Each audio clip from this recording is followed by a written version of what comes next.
Mi esposo y yo compramos una casa en el campo hace 20 años, pero nos mudamos a la ciudad. No visitaba el lugar desde hacía 8 años.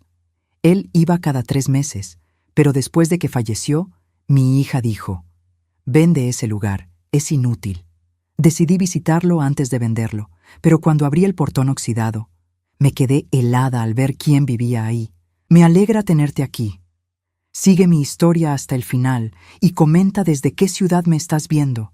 Así podré ver hasta dónde ha llegado mi historia. Mi nombre es Carmen Rodríguez y hace 6 meses que enterré a mi esposo Miguel. Pensé que lo más difícil había sido verlo partir, pero estaba equivocada. Lo más difícil fue descubrir quién era realmente mi hija. El día del funeral, abril 15, había llevado un ramo de claveles blancos al cementerio. Eran los favoritos de Miguel, los que sembraba cada primavera en nuestro pequeño jardín trasero. Los había cortado esa mañana temprano, cuando el rocío aún cubría los pétalos y el aire olía a tierra húmeda y esperanza. Allison me los arrebató de las manos frente a la tumba. «Para de dramatizar, mamá», me dijo mientras los tiraba al contenedor de basura más cercano. «Ya estuvo bueno del teatro. Papá no puede verte y nosotros estamos hartos de tu actuación». 43 años de matrimonio reducidos a teatro. Los claveles que había cuidado durante semanas, marchitándose entre pañuelos sucios y envolturas de comida. Mi hija de 42 años, la niña que crié sola durante los primeros 5 años, mientras Miguel trabajaba dobles turnos en la construcción, diciéndome que parara de dramatizar en el funeral de su propio padre. Pero ahí no terminó. David, mi yerno, se acercó con esa sonrisa que practica frente al espejo para sus reuniones de negocios. «Carmen, entendemos que esto es difícil para ti», dijo con esa voz que usan los vendedores de seguros. «Pero tienes que ser práctica. Miguel ya no está y tú no puedes seguir viviendo en el pasado». Rosa, mi hermana menor, asintió desde su silla plegable como si fuera una experta en duelos. Rosa, que nunca se casó, que nunca tuvo que lavar la ropa sucia de un hombre por 4 décadas, que nunca se desveló cuidando a un enfermo. «Carmen siempre fue demasiado dramática», murmuró Rosa lo suficientemente alto para que yo escuchara. Incluso de niña hacía berrinches por cualquier cosa. El cementerio estaba lleno de gente que había venido a despedir a Miguel. Compañeros de trabajo, vecinos, parientes lejanos. Todos mirando cómo mi propia familia me humillaba junto a la tumba fresca de mi esposo. Algunos desviaron la vista, incómodos. Otros cuchichearon entre ellos. Nadie me defendió. Esa noche, en la casa que de repente se sentía demasiado grande y demasiado silenciosa, me senté en la cocina donde Miguel y yo habíamos desayunado juntos durante 40 años. El olor a café aún impregnaba las cortinas amarillas que cosí en 1985. Sus zapatillas seguían junto a la puerta trasera, como si fuera a regresar de un momento a otro para preguntarme qué había de cenar. Allison había regresado conmigo después del funeral, pero no para consolarme. Se instaló en la sala con David y una botella de vino que trajeron ellos, hablando en voz baja sobre la situación de mamá. «No puede seguir viviendo aquí sola», escuché que decía David. «Esta casa es demasiado grande para una mujer de su edad y cara de mantener. Además, está esa propiedad inútil que papá nunca quiso vender», respondió Allison. «El terreno ese en las afueras, donde solíamos ir cuando era chica. Está abandonado, nadie lo usa, solo genera gastos. Esa propiedad inútil». Así llamaba Allison a la finca que Miguel y yo compramos en el 2004 con los ahorros de toda una vida. $40,000 que reunimos centavo a centavo, trabajando los dos, él en construcción y yo limpiando oficinas por las noches después de mi trabajo de día en la fábrica textil. Recordé cómo Miguel había sonreído cuando firmamos los papeles. «Algún día nos retiraremos aquí, Carmen. Tendremos nuestro propio pedacito de cielo». La casa de madera necesitaba reparaciones, pero el terreno era hermoso. 5 acres de tierra fértil rodeados de robles, con un arroyo que cantaba en las noches de verano. Los primeros años íbamos cada fin de semana. Miguel arreglaba el techo, yo plantaba el jardín. Allison corría entre los árboles, construía fuertes con las ramas caídas, pescaba renacuajos en el arroyo. Fueron los años más felices de nuestro matrimonio. Pero la vida en la ciudad nos absorbió. El trabajo, las responsabilidades, la rutina diaria. Las visitas se volvieron mensuales, luego esporádicas. Yo no había pisado la finca en 8 años. Miguel seguía yendo cada 3 meses. Decía que para verificar que todo estuviera en orden, para mantener la casa ventilada y revisar que no hubiera problemas con la tubería. Deberíamos venderla, continuó Allison desde la sala. Con lo que saque mamá puede comprarse un departamento pequeño, algo más manejable, y con lo que sobre podemos. No terminó la frase, pero entendí.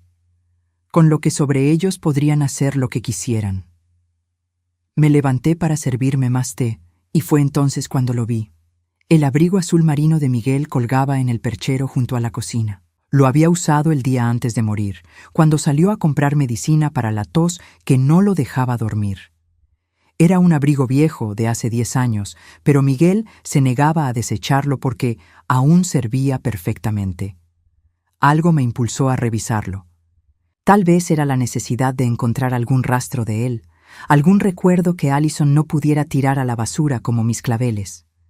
Metí las manos en los bolsillos, esperando encontrar caramelos de menta o recibos arrugados.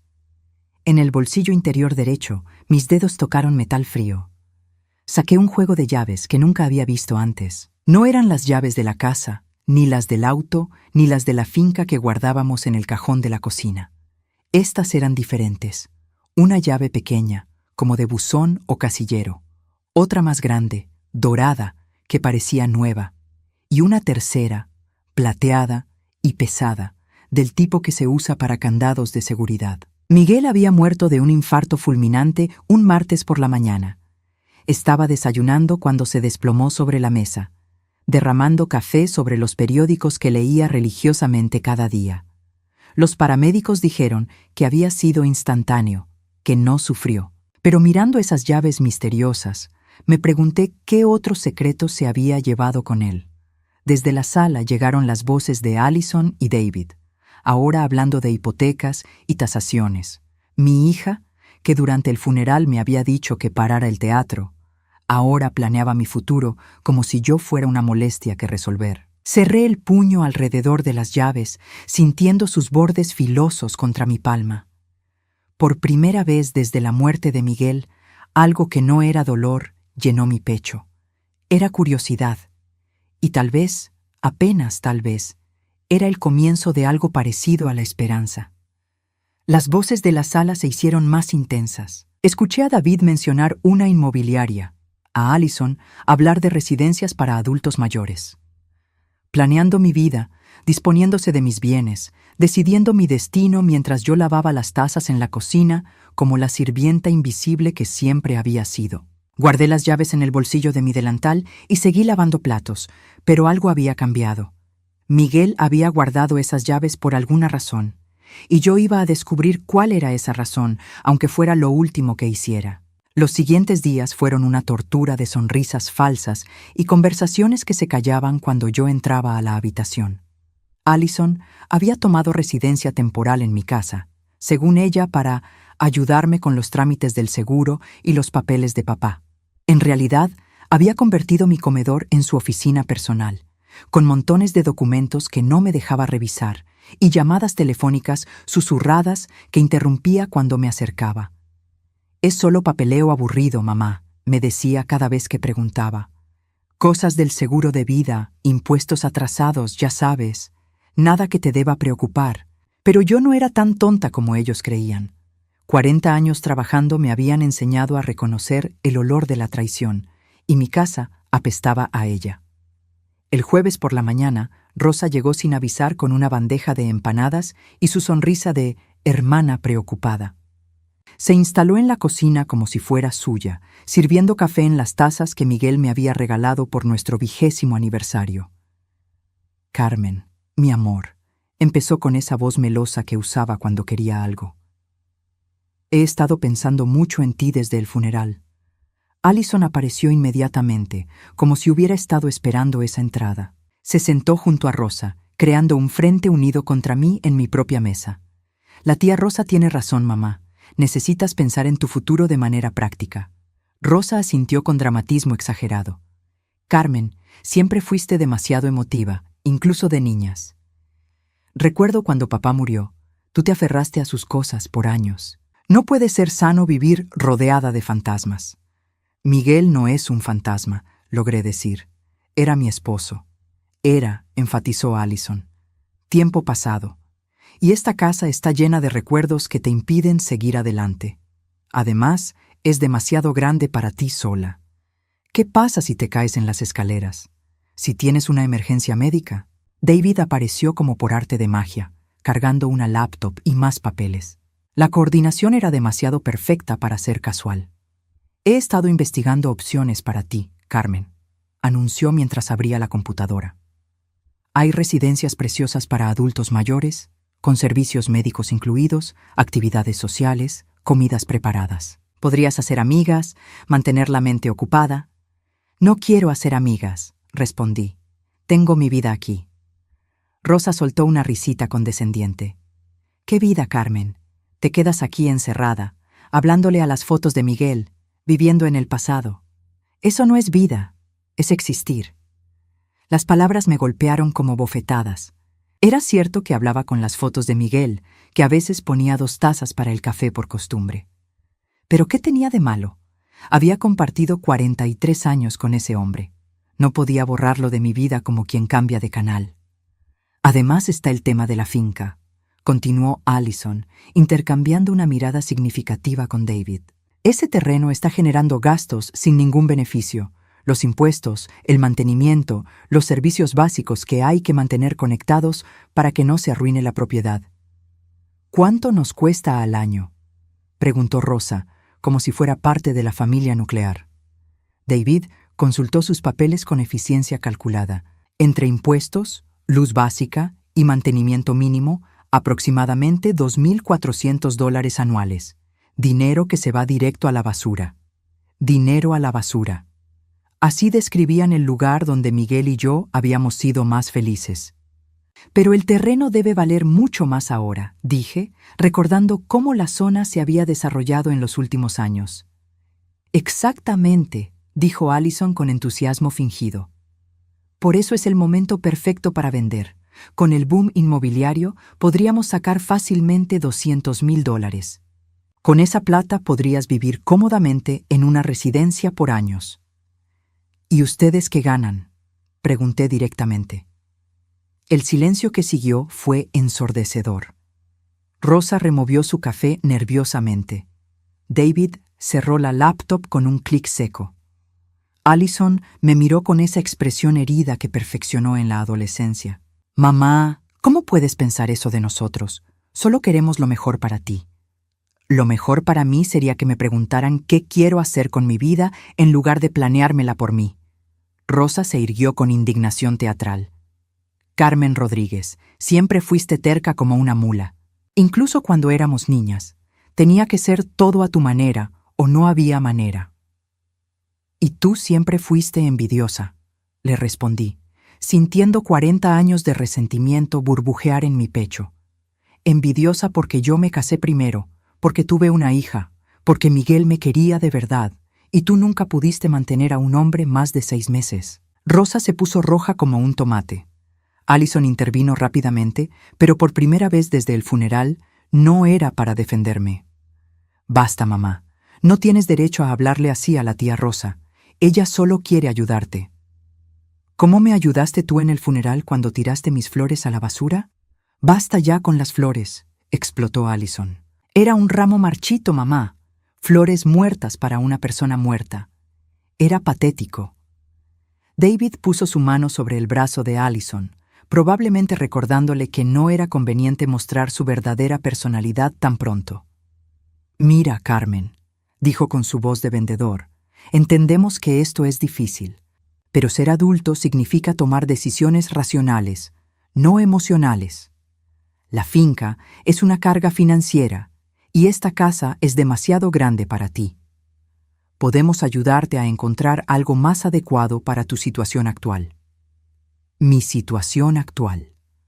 como si fuera una enferma terminal en lugar de una viuda de 66 años en perfecto estado de salud. «Necesito tiempo para pensarlo», logré decir. «Por supuesto», dijo Allison, pero su sonrisa no llegaba a sus ojos. «Pero no demasiado tiempo. Mientras más esperemos, más dinero perdemos todos».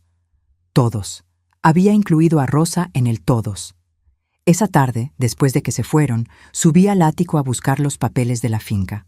Miguel había guardado todos los documentos importantes en una caja de zapatos vieja, organizados por fecha con esa meticulosidad que lo caracterizaba. Los títulos de propiedad estaban a nuestros 2 nombres. Para vender, necesitarían mi firma.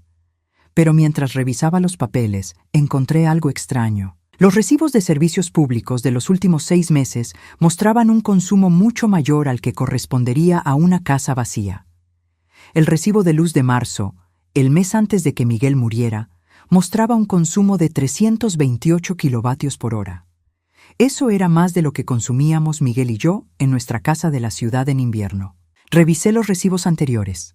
Febrero, 402 kilovatios. Enero, 389. Diciembre, 415. Una casa vacía que Miguel visitaba cada 3 meses no podía consumir tanta electricidad, a menos que no estuviera vacía. El teléfono sonó, sobresaltándome. Era un número que no reconocía.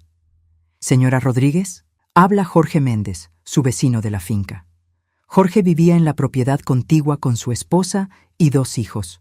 Los habíamos conocido cuando compramos el terreno, pero no habíamos tenido mucho contacto en los últimos años. «Señora Carmen, lamento mucho la muerte del señor Miguel. Era un buen hombre». «Gracias, Jorge. Es muy amable de tu parte llamar. Bueno, la verdad es que llamo porque quería preguntarle, ¿está pensando vender la propiedad?» La pregunta me tomó desprevenida. «¿Por qué lo preguntas?» «Es que, bueno, he notado mucho movimiento últimamente. Autos que van y vienen, luces encendidas a todas horas. Pensé que tal vez había alquilado la casa o algo así». El corazón me empezó a latir más rápido. «¿Qué tipo de movimiento?» «Pues hay una camioneta blanca que llega casi todos los días. A veces se queda toda la noche, y los fines de semana veo niños jugando en el jardín». Niños jugando en el jardín de mi casa vacía. «Jorge», logré decir con voz temblorosa, «¿desde cuándo has notado esto?» «Desde hace como 2 años, tal vez más. Al principio pensé que el señor Miguel había decidido rentar la casa, pero nunca me confirmó nada cuando lo encontraba por ahí». 2 años. Miguel había estado mintiendo sobre la finca durante 2 años.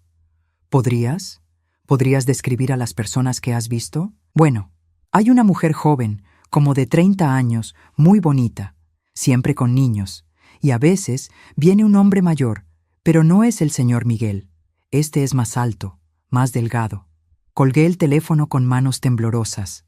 Las llaves misteriosas en el bolsillo de Miguel de repente cobraron un significado siniestro. Al día siguiente, a primera hora, tomé el autobús hacia la finca. Hacía 8 años que no hacía ese viaje, pero recordaba cada curva del camino. El paisaje había cambiado. Donde antes había campos vacíos, ahora se alzaban desarrollos habitacionales nuevos. Nuestra finca, que antes parecía estar en el medio de la nada, ahora estaba rodeada de civilización. Me bajé en la parada más cercana y caminé los últimos 500 metros.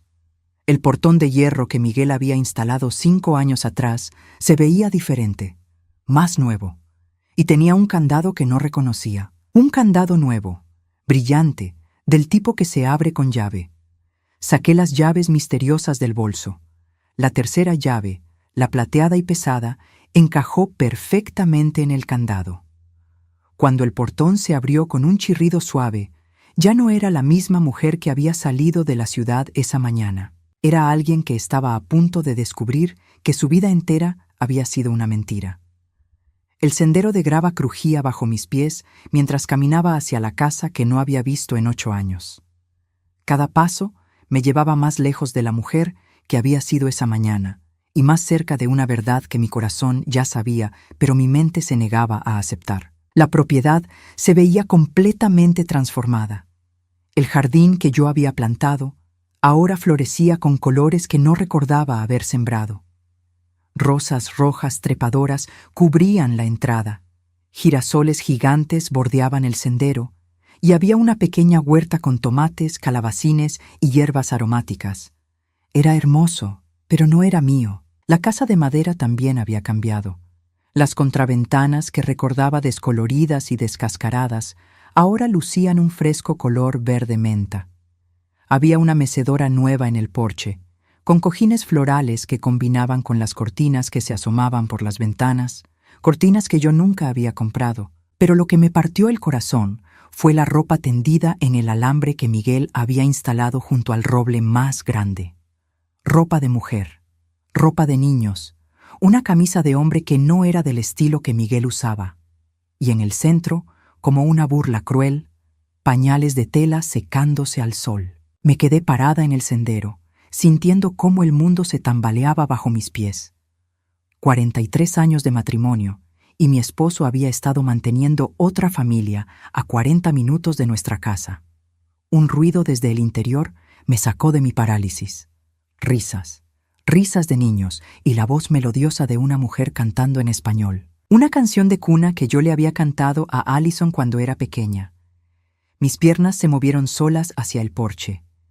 La puerta principal, que recordaba siempre cerrada con llave, estaba entreabierta. A través de la rendija podía ver el interior iluminado por una luz cálida y acogedora. La sala que Miguel y yo habíamos dejado con muebles básicos y funcionales ahora parecía sacada de una revista. Un sofá color crema con mantas tejidas, mesitas de centro con flores frescas, fotografías enmarcadas en las repisas. Y sobre la chimenea que nunca habíamos usado, un retrato familiar que me hizo tambalear. Miguel, mi Miguel, sonriendo con sus brazos rodeando a una mujer hermosa de unos 30 años. Entre ellos, 2 niños pequeños, una niña de quizás 4 años y un bebé en brazos de la mujer. Todos lucían radiantes de felicidad, como la familia perfecta que Miguel y yo nunca habíamos logrado ser después de los primeros años. ¿Puedo ayudarla en algo? La voz me sobresaltó. Una mujer joven había salido de la cocina secándose las manos en un delantal que decía «La mejor mamá del mundo». Era la mujer de la fotografía, pero ahora la veía embarazada, con una barriga redonda que hablaba de unos 6 meses de gestación. Era hermosa de una manera natural, con el cabello negro recogido en una cola de caballo y ojos marrones cálidos.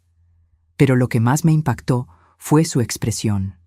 No mostró sorpresa ni culpa al verme. Al contrario, sonrió con genuina calidez. «Usted debe ser Carmen», dijo acercándose con los brazos abiertos. «Qué alegría conocerla por fin. Miguel me habló tanto de usted. Soy Sofía, su nuera». «Su nuera». La palabra cayó sobre mí como un martillo. «¿Mi nuera?», logré susurrar. «Sí, claro, la mamá de Miguel. Él siempre decía que usted era la mujer más fuerte que conocía, que había criado sola a Allison mientras él trabajaba». Sofía me tomó del brazo con familiaridad, como si fuéramos viejas amigas. «Pase, pase. Los niños estarán encantados de conocer a su abuela Carmen». Abuela Carmen, los niños de la fotografía eran mis nietos, los nietos que nunca supe que tenía. Me dejé guiar adentro como un zombi. La cocina olía a canela y vainilla, como solía oler la nuestra los domingos cuando yo horneaba para Miguel. Pero esta cocina estaba viva de una manera que la nuestra nunca había estado. Había dibujos infantiles pegados en el refrigerador, plantas en las ventanas y el tipo de desorden cálido que viene de una casa realmente habitada. «¡Niños!», gritó Sofía hacia las habitaciones. «Vengan a conocer a la abuela Carmen». Una niña preciosa de cabello rizado apareció corriendo, seguida de un niño de unos 2 años que gateaba detrás de ella tratando de alcanzarla. La niña se detuvo tímidamente cuando me vio, pero el pequeño siguió gateando hasta mis pies y trató de treparse a mis piernas. «Este es Miguelito», dijo Sofía levantando al niño. «Y esta es Isabela. Niños, saluden a la abuela Carmen». Isabela se acercó y me abrazó las piernas con la confianza de quien ha escuchado hablar de mí toda su vida. «Abuela Carmen», dijo con su vocecita dulce, «¿trajiste dulces? Papá Miguel siempre dice que las abuelas traen dulces». Papá Miguel, no abuelo Miguel, papá. Yo no sabía que ustedes existían, logré decir, sintiendo que las lágrimas empezaban a formar un nudo en mi garganta. Sofía me miró confundida. ¿Cómo que no sabía? Miguel siempre hablaba de usted.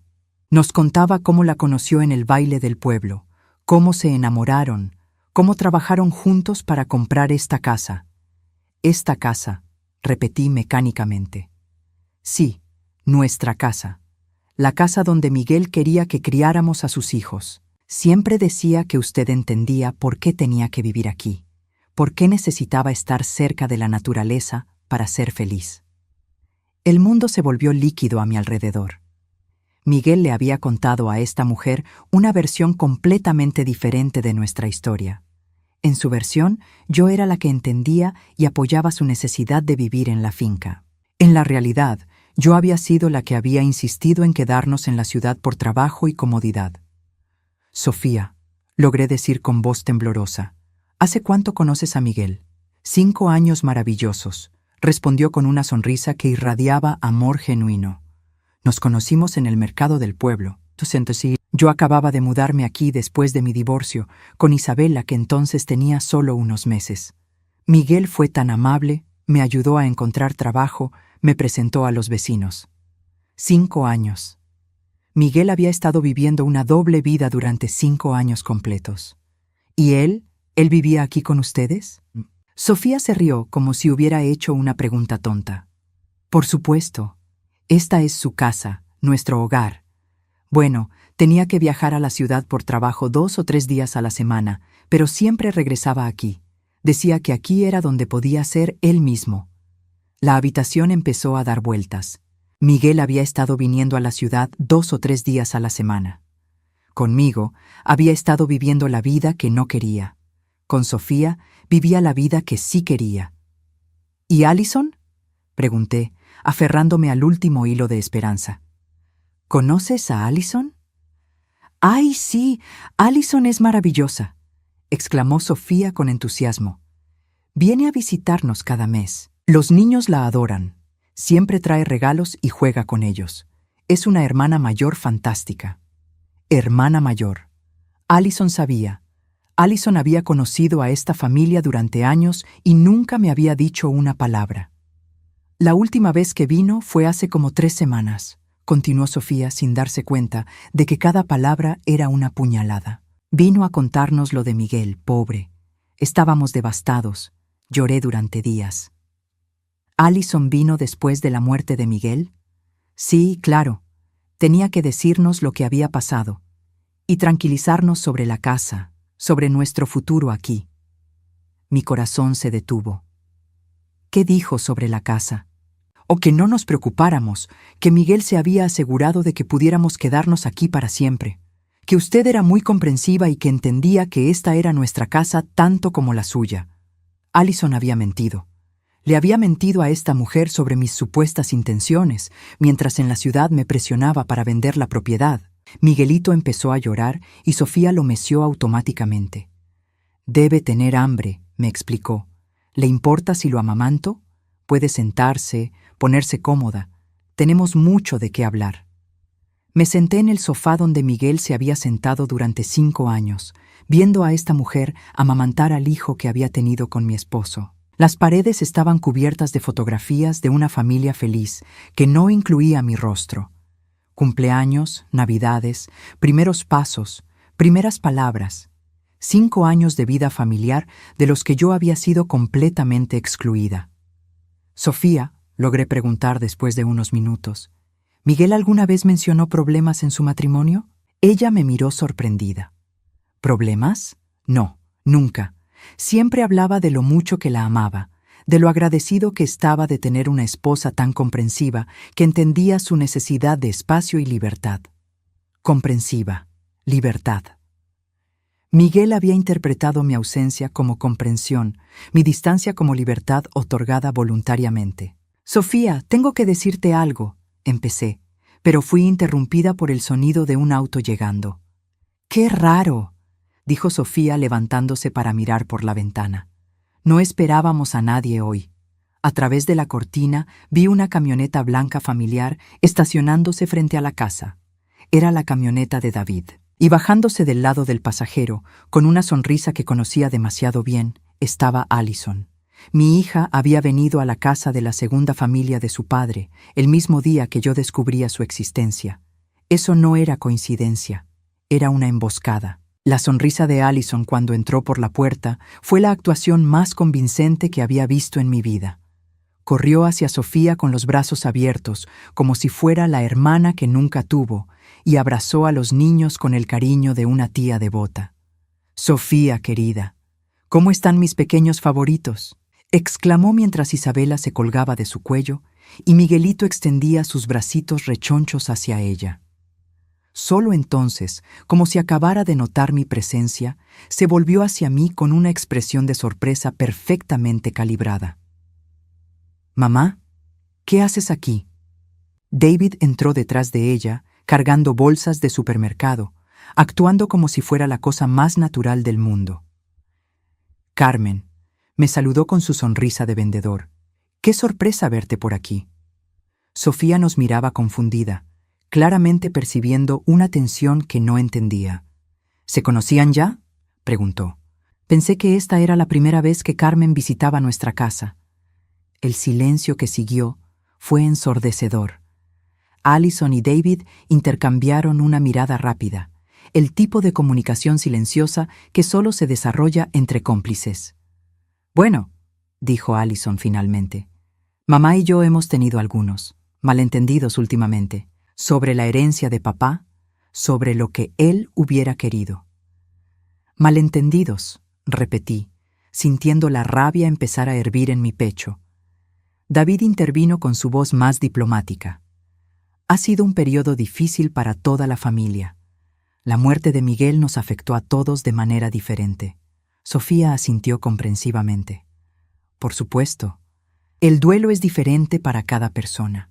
Pero qué alegría que hayan venido juntas hoy. Miguel siempre decía que lo más importante para él era que su familia estuviera unida». Su familia. Yo estaba sentada en la casa de la familia secreta de mi esposo muerto, escuchando a mi hija mentir con la facilidad de una profesional. «Sofía», dije con voz calmada, «me pregunto si podrías mostrarme la casa. Me gustaría ver cómo Miguel vivía aquí». «Por supuesto», respondió con entusiasmo genuino. «Estoy segura de que le va a encantar ver todo lo que hicimos juntos». Mientras Sofía se levantaba para guiarme, vi cómo Allison y David se relajaban visiblemente. Probablemente pensaban que había aceptado la situación, que me había rendido ante la realidad de la doble vida de Miguel. No tenían idea de que había aprendido a disimular mis emociones durante 43 años de matrimonio con un mentiroso. La casa era pequeña, pero estaba distribuida de manera inteligente. 2 habitaciones, un baño renovado y una cocina amplia que se abría a la sala principal. Pero lo que me destrozó fue la habitación principal. Era exactamente como Miguel siempre había dicho que quería que fuera nuestra recámara. Paredes de madera natural, una cama grande con un colchón de resortes firmes, una cómoda antigua restaurada y ventanas grandes que daban al jardín. En nuestra casa de la ciudad, yo había insistido en papel tapiz floral, alfombras y cortinas gruesas. Miguel había cedido en todo, como siempre. «Esta era nuestra habitación», dijo Sofía con orgullo. Miguel restauró esa cómoda él mismo. Decía que le recordaba a la que había tenido su madre cuando era niño. En la cómoda había fotografías. Miguel con Sofía en lo que parecía una boda íntima. Miguel cargando a Isabela cuando era bebé. Miguel enseñándole a Miguelito a caminar en el jardín. Miguel, siendo el padre y esposo que nunca había sido conmigo después de los primeros años. «¿Se casaron?», pregunté, señalando la foto de la boda. Sofía se sonrojó. «Bueno, no legalmente. Miguel decía que los papeles no importaban, que lo importante era el compromiso del corazón. Hicimos una ceremonia pequeña aquí en el jardín, con los niños y algunos amigos del pueblo. Por supuesto que no legalmente. Miguel ya estaba casado conmigo». «¿Y los niños? ¿Están registrados con el apellido de Miguel?». «Sí, por supuesto. Isabela Rodríguez y Miguel Rodríguez Jr. Miguel se encargó de todos los trámites. Eso me sorprendió. Miguel había reconocido legalmente a esos niños. Tenía 2 hijos más de los que yo no sabía nada, y que llevaban nuestro apellido. Sofía, ¿puedo preguntarte algo personal? Por supuesto, Carmen. Somos familia. ¿Miguel te daba dinero para mantener la casa, para los niños? Claro. Él se encargaba de todo. La comida, la ropa de los niños, las cuentas médicas. Decía que era su responsabilidad como padre y como hombre de la casa. Durante 5 años, Miguel había estado manteniendo 2 familias. Ahora entendía por qué siempre habíamos tenido dinero justo, por qué nunca podíamos ahorrar tanto como yo esperaba. No era porque tuviéramos gastos altos, era porque Miguel dividía nuestros ingresos entre 2 hogares. ¿Y si algo le pasaba a Miguel? ¿Hicieron planes para esa situación? Sofía bajó la voz, como si los niños pudieran escuchar desde la sala. Miguel siempre decía que me había puesto en su testamento, junto con los niños. Que si algo le pasaba, esta casa sería nuestra para siempre y recibiríamos una parte de su herencia para poder seguir viviendo aquí. El testamento. Miguel había hecho un testamento que incluía a Sofía y los niños, y yo no sabía nada al respecto. ¿Has visto ese testamento, Sofía? No, pero Allison me aseguró que todo estaba en orden. Dijo que usted y ella se iban a asegurar de que se cumplieran los deseos de Miguel. Volví a la sala con una sonrisa forzada, pero por dentro era un volcán a punto de explotar. Allison estaba jugando en el suelo con los niños mientras David revisaba su teléfono en el sofá. «Mamá», dijo Allison cuando me vio, «¿verdad que es una casa hermosa? Papá tenía muy buen gusto». «Sí», logré responder. «Muy buen gusto». «Bueno», dijo David levantándose. «Deberíamos volver a la ciudad. Carmen, ¿vienes con nosotros?» Era una pregunta cargada de significado. Si me iba con ellos, podríamos discutir la situación privadamente. Si me quedaba, corrían el riesgo de que siguiera investigando. «Creo que me quedaré un poco más», dije. «Quiero conocer mejor a mis nietos». Vi cómo Allison y David intercambiaron otra mirada de alarma. «No creo que sea buena idea», dijo Allison. «Recuerda que tienes cita con el doctor mañana temprano». No tenía ninguna cita con ningún doctor. «La cancelaré», respondí firmemente. Sofía intervino con hospitalidad genuina. «Por favor, quédese. Podemos preparar una cena familiar. Los niños pueden mostrarle el jardín y puede dormir en la habitación de huéspedes». «No hay habitación de huéspedes», dijo David rápidamente. «Claro que sí», respondió Sofía confundida. «El cuarto pequeño donde Miguel guardaba sus...» «Oh». Se detuvo abruptamente, como si hubiera estado a punto de decir algo que no debía. «¿Qué guardaba Miguel ahí?», pregunté. Sofía miró nerviosamente hacia Allison, quien negó con la cabeza casi imperceptiblemente.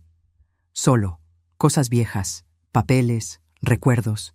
Ya sabes cómo son los hombres con sus tesoros inútiles». Pero yo había visto esa mirada. Miguel guardaba algo en esa habitación, algo que Allison no quería que yo viera. «Me encantaría ver esa habitación», dije. «Tal vez haya algo ahí que me ayude a entender mejor esta situación». «En realidad está cerrada con llave», dijo Allison rápidamente. Miguel siempre la mantenía cerrada. Probablemente no sea nada importante. Cerrada con llave. Recordé las llaves misteriosas en mi bolso. La llave pequeña, como de buzón o casillero. La llave dorada que parecía nueva. «Sofía», dije, ¿podrías prepararnos un té? Me gustaría hablar con Allison y David en privado por un momento. Sofía asintió y se llevó a los niños a la cocina. En cuanto estuvimos solos, Allison se transformó. La máscara de hermana cariñosa desapareció, reemplazada por la expresión fría que había mostrado en el funeral. «Mamá, no sé qué crees que estás haciendo, pero esto no va a cambiar nada». «¿Cambiar qué?», pregunté con falsa inocencia. «Papá está muerto. Sofía y los niños no tienen derechos legales sobre nada. Tú eres la viuda legal. Yo soy la única heredera. Esta casa, este terreno, todo nos pertenece legalmente». «¿Nos?». David se inclinó hacia adelante. «Carmen, entendemos que esto es un shock, pero tienes que ser práctica. Sofía es una mujer joven, puede rehacer su vida. Los niños pueden ser adoptados por una familia que pueda mantenerlos apropiadamente. «Adoptados», repetí, sintiendo la indignación crecer en mi pecho. «Son mestizos», continuó David con crueldad calculada. «Sin padre legal, sin recursos. El sistema de adopción está lleno de parejas que querrían niños como estos». Allison asintió. «Es lo mejor para todos, mamá. Sofía puede empezar de nuevo. Los niños tendrán familias estables y nosotros podemos vender esta propiedad y seguir adelante». «¿Y qué ganan ustedes exactamente con vender esta propiedad?». Allison suspiró como si estuviera explicándole matemáticas básicas a un niño lento. «Mamá, con lo que saquemos de la venta, más el seguro de vida de papá, más la venta de la casa de la ciudad, estaremos hablando de casi $300,000. Dividido entre nosotras dos, son $150,000 para cada una». «¿Entre nosotras dos?». «Bueno, tú necesitarás el dinero para la residencia de ancianos, y yo necesito mi parte para la educación de mis futuros hijos con David». Sus futuros hijos, mientras planeaba destruir la familia que su padre había construido en secreto. «¿Y si me niego a vender?». David sonrió con la confianza de quien tiene todas las cartas. «Carmen, tu esposo tuvo una aventura durante 5 años, mantuvo una segunda familia, tuvo hijos fuera del matrimonio. ¿Realmente quieres que eso se haga público? ¿Quieres que todos en el pueblo sepan que Miguel prefería vivir aquí antes que contigo?». La amenaza era clara. Cooperaba con su plan o harían pública mi humillación. En ese momento, Sofía regresó con una bandeja de té y galletas caseras. Su barriga prominente y su sonrisa genuina me recordaron lo que estaba en juego. No era solo mi orgullo o mi dinero. Era el futuro de una mujer embarazada y 2 niños inocentes que llamaban abuela a una desconocida. «Gracias, Sofía», le dije tomando la taza. «Está delicioso». Allison y David se relajaron, creyendo que había aceptado su chantaje emocional. Pero mientras bebía el té, observé la habitación con nuevos ojos. Las fotografías, los muebles, los juguetes de los niños. Todo esto era evidencia de la vida que Miguel había construido lejos de mí. Evidencia que podía usarse de muchas maneras diferentes. Y recordé las llaves en mi bolso, especialmente esa llave dorada que aún no había usado. Por primera vez desde la muerte de Miguel, sonreí con sinceridad. Si querían jugar sucio, les iba a enseñar cómo se jugaba el juego. Esa noche, después de que Allison y David se marcharan con promesas de hablar pronto sobre los próximos pasos, me quedé en la casa que había sido el refugio secreto de mi esposo.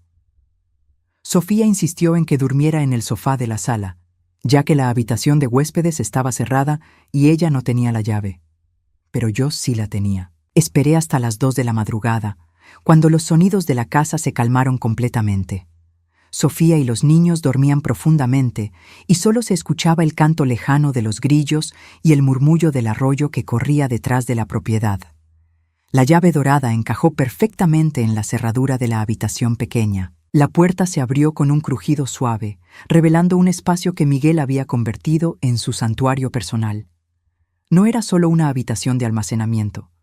Era un office completo, con un escritorio de madera, archivadores, y las paredes cubiertas de fotografías que documentaban 5 años de vida familiar secreta. Pero estas no eran las fotos familiares felices que había visto en la sala. Estas mostraban la evolución de la traición de Miguel. Había fotos de él con Sofía desde el principio, cuando ella aún lucía joven y vulnerable con Isabela bebé en brazos. Fotos de él ayudándola a mudarse a la casa, pintando las paredes, instalando los muebles. Fotos de cumpleaños, navidades y momentos cotidianos que mostraban cómo había construido metódicamente esta nueva vida. Pero lo más devastador estaba en el escritorio. Una pila de cartas atadas con un listón rojo, todas dirigidas a mi querida Carmen. Cartas que Miguel había escrito pero nunca enviado. Tomé la primera con manos temblorosas. Mi querida Carmen, hoy Sofía me dijo que está embarazada de nuestro segundo hijo. Debería estar feliz, pero todo lo que siento es culpa. No porque no quiera a este bebé, sino porque sé que tú merecías ser la madre de más hijos míos. Pero cuando estoy aquí, soy el hombre que siempre quise ser. Cuando estoy contigo, soy el hombre que las circunstancias me obligaron a ser. La carta estaba fechada 3 años atrás. Seguí leyendo. Sé que esto te lastimará terriblemente cuando lo descubras, y lo descubrirás porque no soy lo suficientemente inteligente para mantener este secreto para siempre. Pero necesito que sepas que nunca dejé de amarte, solo que el amor que siento por ti es diferente al amor que siento por Sofía. Tú eres mi historia, Carmen. Ella es mi presente, y no sé cómo elegir entre mi pasado y mi futuro. Había docenas de cartas similares, una confesión completa de 5 años de culpa, justificaciones y autocompasión. Miguel había documentado meticulosamente su traición, como si escribir sobre ella la hiciera menos real. En el archivador encontré algo aún más impactante: documentos legales. Miguel había consultado con un abogado sobre el divorcio. Había borradores de acuerdos de separación de bienes, cálculos sobre pensión alimenticia y hasta una propuesta de división de propiedades. Según los documentos, Miguel había planeado divorciarse de mí después de que Miguelito cumpliera 2 años. Me habría dado la casa de la ciudad y $20,000, mientras él se quedaba con la finca y el resto de los ahorros. El seguro de vida habría sido dividido entre Sofía y yo a partes iguales. Pero lo más cruel de todo era una carta dirigida a Allison, fechada apenas 2 meses antes de su muerte. Querida hija, sé que poner esta carga sobre tus hombros no es justo, pero necesito que entiendas la situación completa antes de que tome la decisión final sobre el divorcio. Tu madre ha sido una buena esposa, pero hemos crecido hasta convertirnos en personas diferentes. Sofía me entiende de una manera que Carmen nunca pudo. Los niños necesitan a su padre tiempo completo, no solo los fines de semana. Te pido que cuando llegue el momento, ayudes a tu madre a entender que esto es lo mejor para todos. Ella puede rehacer su vida, encontrar a alguien que la valore de la manera que se merece. Yo seré más feliz, y al final, eso la hará más feliz a ella también. Allison había sabido durante meses que su padre planeaba divorciarse de mí. Había sabido sobre Sofía, sobre los niños, sobre todo. Y en lugar de advertirme, había decidido usar esa información para su propio beneficio después de su muerte. El último documento en el archivo me hizo tambalear. Era un testamento alternativo, fechado 1 mes antes de la muerte de Miguel. En este testamento, Sofía heredaba la finca y $50,000. Los niños recibían fondos para educación. Y yo quedaba con la casa de la ciudad y apenas $10,000. Pero este testamento nunca había sido firmado. Según una nota adjunta del abogado, Miguel había cancelado la cita para firmarlo porque necesitaba más tiempo para considerar las implicaciones. Miguel había muerto antes de poder decidir entre sus 2 familias. Mientras procesaba toda esta información, escuché pasos en el pasillo. Rápidamente guardé los documentos más importantes en mi bolso y cerré los archivadores. Sofía apareció en la puerta, envuelta en una bata rosada, con el cabello revuelto y los ojos preocupados. «Carmen, ¿está todo bien?» Escuché ruidos. «Sí, querida, solo. Necesitaba encontrar algo que me ayudara a entender». Sofía entró lentamente, mirando alrededor de la habitación como si la viera por primera vez. «Nunca me dejaba entrar aquí», confesó. Decía que era su espacio privado, donde guardaba recuerdos de su vida anterior. Supuse que eran cosas suyas y de usted. «Sofía, necesito hacerte algunas preguntas y necesito que seas completamente honesta conmigo». Ella se sentó en una silla frente al escritorio, poniéndose las manos protectoramente sobre su barriga. «Por supuesto, podemos hablar de cualquier cosa». «¿Miguel alguna vez mencionó divorciarse de mí?» Sofía bajó la mirada y supe que había tocado un punto sensible. Él mencionó que ustedes tenían problemas, que habían crecido hasta convertirse en personas diferentes. ¿Dijo que iba a pedirme el divorcio? Dijo que estaba considerando todas sus opciones, que quería hacer lo correcto por todos. ¿Y tú qué opinas que era lo correcto?» Sofía me miró con ojos llenos de lágrimas. «Carmen, yo nunca quise ser la otra mujer. Cuando conocí a Miguel, él me dijo que su matrimonio había terminado emocionalmente años atrás, que ustedes vivían como compañeros de cuarto, no como esposos, ¿Y le creíste? Quería creerle, susurró. Estaba sola, con una bebé, sin dinero ni familia. Miguel era tan amable, tan generoso, me hacía sentir que merecía ser amada. Por primera vez desde que había descubierto esta traición, sentí compasión por Sofía. Ella también había sido víctima de las mentiras de Miguel, aunque de una manera diferente. Sofía, ¿Alison alguna vez te habló sobre los planes de Miguel para el divorcio? Sí, respondió rápidamente. Me dijo que Miguel había hablado con usted sobre la separación antes de morir, que ustedes habían acordado que yo podía quedarme aquí con los niños mientras se arreglaban los papeles legales. Otra mentira de Alison, una mentira cruel que había mantenido a esta mujer embarazada viviendo en una fantasía durante meses. Sofía, tengo que decirte algo muy difícil. Miguel y yo nunca hablamos sobre el divorcio. Yo no sabía nada sobre ti, sobre los niños, sobre esta casa. Me enteré de su existencia ayer. El color se desvaneció de su rostro. Eso es imposible, Alison dijo. Alison mintió. A ti. ¿A mí? Probablemente a todo el mundo. Sofía se puso de pie abruptamente, llevándose las manos a la cabeza. No, no, no. Esto no puede estar pasando. Miguel me amaba. Me iba a hacer su esposa legal. Íbamos a ser una familia real. Miguel tenía planes, admití, mostrándole los documentos del divorcio. Pero murió antes de poder ejecutarlos. Legalmente, yo soy su única heredera. Esta casa, este terreno, técnicamente me pertenecen. Sofía se desplomó en la silla, sollozando. ¿Qué va a pasar con nosotros, con mis hijos, este bebé que estoy esperando? Era la pregunta que había estado atormentándome desde que descubrí la verdad. ¿Qué iba a hacer con la familia secreta de Miguel?